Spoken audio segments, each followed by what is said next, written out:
Bienvenue à votre bulletin d'information décadaire. Les données d'observation ont montré que la situation pluviométrique a été bien arrosée aussi bien dans la zone soudanienne que sahélienne.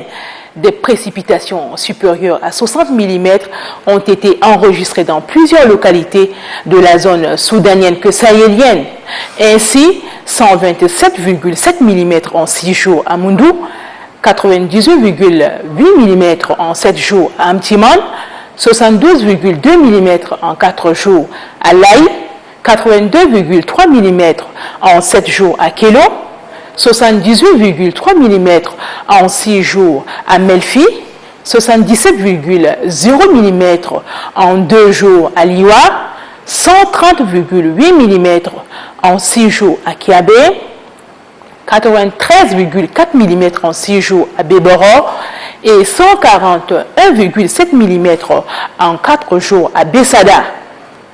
Nous allons à présent parler de la situation agrométéorologique. Dans la zone soudanienne, le sorgho précoce est au stade de maturité sureuse à complète, l'arachide précoce est au stade récolte, le mil pénicellaire est au stade élongation des tiges, le niébé est au stade de maturité à récolte par endroit.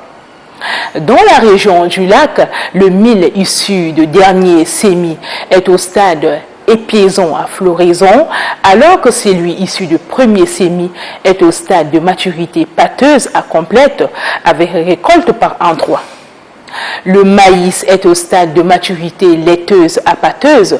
Les cultures ont des difficultés pour boucler leur cycle à cause de ruptures de pluie observées ce dernier temps. À la station de Gassi, le mil pénicellaire est au stade de maturité laiteuse, le sorgho est au stade d'épiaison, le maïs est au stade de formation de fleurs, le riz est au stade de talage, le sésame est au stade de maturité complète, le niébé et l'arachide sont au stade de formation de gousse. Situation phytosanitaire. Dans toutes les bases où il y a les attaques des ennemis de culture, il y a résistance parce que les produits phytosanitaires donnés à toutes les bases du nord comme au sud ne couvrent pas les besoins des superficies infestées. En plus des ennemis de culture, s'ajoute le problème de rupture de pluie que connaissent les bases du nord-est. Situation hydrologique. D'une manière générale, la situation hydrologique est marquée par une tendance à la hausse des niveaux de fleuves Logone et Chari. Pour le Logone, les maxima de l'année dernière sont atteints et dépassés en 2019 pour les 3 stations de référence que sont Moundou, Laï et Bangor. Cette situation a provoqué des inondations dont la majeure partie traversée par cette rivière, entraînant des dégâts plus ou moins importants. En conclusion, les niveaux du Chari et du Logone vont légèrement augmenter au cours de la 3e décade avant une décrue, si la tendance actuelle se maintient. Avis et conseils agrométéorologiques. Premièrement, dans les zones de culture de béré-béré, les producteurs devront activer et procéder au repiquage de ce sorgho pour la partie sahélienne du pays. Pour les autres zones de culture de béré-béré comme au Mayo-Kébi ouest et autres, les paysans doivent mettre en place impérativement les pépinières.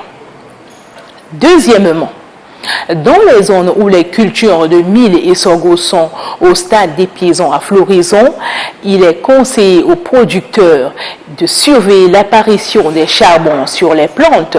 Les épis attaqués par le charbon ou le mildiou doivent être coupés et brûlés. Troisièmement, pour les zones inondées ou susceptibles de l'antre de sorgho rouge et autres types de sorgho, il est conseillé aux paysans d'attacher en botte avec leurs propres feuilles les tiges en maturité afin d'éviter que celles-ci ne s'affaissent par suite de leur pourrissement dans l'eau qui entraînerait la même occasion celui des épis.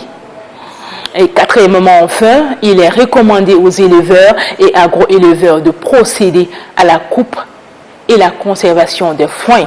La coupe se fera pour les graminées sauvages qui sont au stade des piaisons et les légumineuses en floraison.